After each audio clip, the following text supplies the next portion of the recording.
Those annoying ATM fees just got higher for some people. Bank of America, the nation's largest bank, is now charging non-customers $3 for withdrawals at most of its automated teller machines.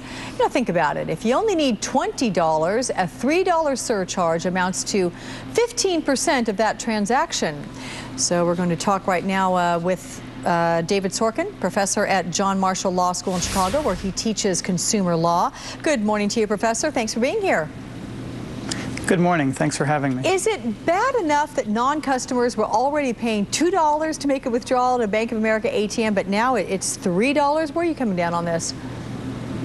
Well, $3 is obviously worse than $2, but even 50 cents as a surcharge is gouging. We're already paying for those transactions through the interchange fees that are collected as part of the original transaction. So adding anything onto it with a surcharge is just unfair and anti-competitive. Okay, but why is this such a big concern? Other than just, you're paying $3 instead of $2 and it's an annoyance, you might think it's unfair. I mean, is there really something to be concerned about here? Yes, there is. The problem is that big banks are using these surcharges to leverage their market power. There's two different markets here. There's the market for checking accounts and the market for ATMs. If the markets were separate, it wouldn't be a problem. But Bank of America and other big banks are discriminating against people who don't have checking accounts with them by gouging them at ATMs. Okay, Bank of America is saying this fee is clearly aimed at the ATM, and that if customers do not want to pay it, they can just cancel their transaction. In fact, a spokesman goes on to say that we really want to make our ATM network convenient for our customers. In order to maintain that, it's appropriate to charge people who aren't our customers for accessing our convenience. Do you think Bank of America has a point? It's a free market economy out there. If someone does not want to pay a $3 surcharge, just take your business elsewhere.